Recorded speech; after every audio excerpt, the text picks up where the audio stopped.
Time is a fascinating concept, or maybe that's not the right word. I don't know exactly what to call it. Every time I try to understand time, it feels less like I'm finding answers and more like I'm uncovering deeper mysteries. So, this isn't an explanation, it's just the way my thoughts flow when I sit with time and listen. I used to believe that only the present is real. The past already happened. The future hasn't happened yet. So only the present must be real, alive, happening, undeniable. That felt logical. But then I started talking to myself. What exactly is this present I'm calling real? The moment I notice it, it's already gone. In microseconds, what is becomes what was. The present doesn't stay long enough to be held. So am I experiencing the present or just realizing it? Maybe the present is not a duration. Maybe it's a point, a sharp edge, where awareness touches reality. And if that's true, then what is the future? Something unreal? Or something simply unrealized? I keep saying the future hasn't happened yet. But then why can I predict things? If I do 1 plus 1, I know it will be 2. If I act now, I can reasonably expect a result later. So the future isn't completely unknown. Still, it surprises me. Logic gives structure. Time gives uncertainty. Even physics seems to whisper the same thing. Time can slow down, speed up, stretch, compress. Yet it all happens on the same lane. Nothing jumps tracks. That made me pause. If I don't realize now, will it ever become now for me? Does a moment exist without realization? Or does realization turn possibility into experience? When I watch something, I only see as far as my eyes allow.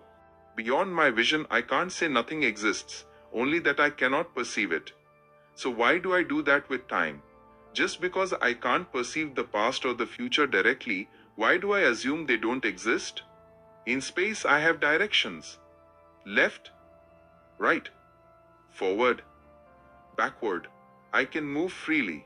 In time, I feel trapped. Not because time has no dimensions, but because my consciousness moves in only one direction. Maybe past, present, and future aren't separate places at all. Maybe they're not even moments. Maybe they're just thoughts layered on a single flow. Physics, especially Einstein's view, suggests that time is a fourth dimension, a 4D structure our consciousness cannot fully perceive. What we experience as order and disorder may simply be different arrangements of particles, from flesh to baby, from growth to aging until death. In that sense, all layers of us may already exist together. When imagined this way, it feels strangely beautiful. That's when a different picture formed in my mind. And another question quietly followed me. If time truly moves forward, why does it feel asymmetric even at the quantum level? Most fundamental equations don't seem to care about past or future. They work the same forward and backward. And yet reality doesn't. Particles behave probabilistically. Measurements collapse possibilities. Entropy increases. Something chooses a direction. So where does this arrow come from? Is it built into time itself? Or does asymmetry arise only when observation, when realization enters the picture? If the deepest level of reality has no preferred direction, then maybe time's forward flow is not a property of time, but a property of how consciousness experiences change. And then another line surfaced in my mind. Everything that enters a process of change seems to invite time in. Where change arises, time becomes fundamental. But what about what does not change? What about what seems untouched by time? Quantum entanglement keeps bothering me here. Distance doesn't matter. Time doesn't seem to intervene. Two particles behave as one, not communicating but reflecting a single state. So what is that invisible source? That connection that isn't delayed, isn't stretched, isn't divided? Maybe it's not moving through time at all. Maybe it's prior to time. Or maybe time itself is just the surface expression of a deeper unity, and entanglement is a glimpse of that unity, briefly visible through the cracks. And then a quieter thought appeared. Maybe time isn't huge at all. Maybe it's not an endless river. Maybe time is a tiny pocket, a microscopic window measured in microseconds where change becomes noticeable and awareness locks onto it. Outside that pocket, there is no before or after, only relation, only state, only what is. And that leaves me with one last doubt I can't shake. Is that tiny pocket, those microseconds, the only truth I ever touch? Is reality nothing more than what awareness can hold for an instant before it slips away and becomes memory? And then the questioning doesn't stop. If that tiny pocket of time is all I ever touch, then why do people have visions? How do some dreams become real? How does something imagined long ago suddenly appear in the world? If time is a fixed lane already laid out, shouldn't that mean complete freedom? That anyone could wish anything and make it happen? But that's not how life works. There are limits.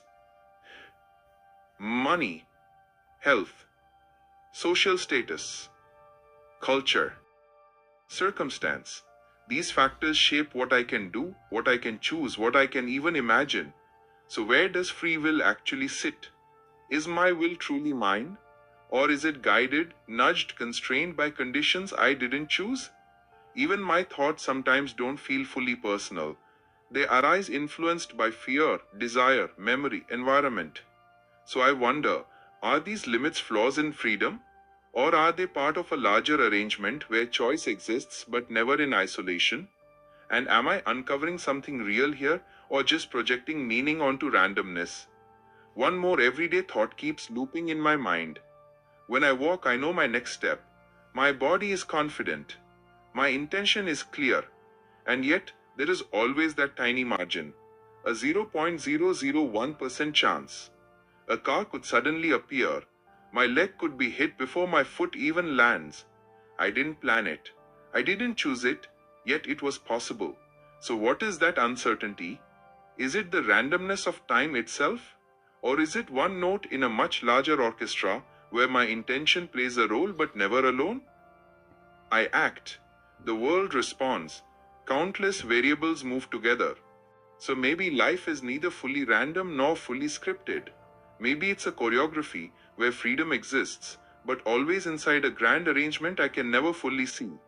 What if time isn't created moment by moment? What if it's already laid out? Like a railway track. The track doesn't move. The train does. Time stays. Consciousness travels. Nothing new is being created. Nothing old is being destroyed. I'm not making moments. I'm moving through what is already there. By Lokesh.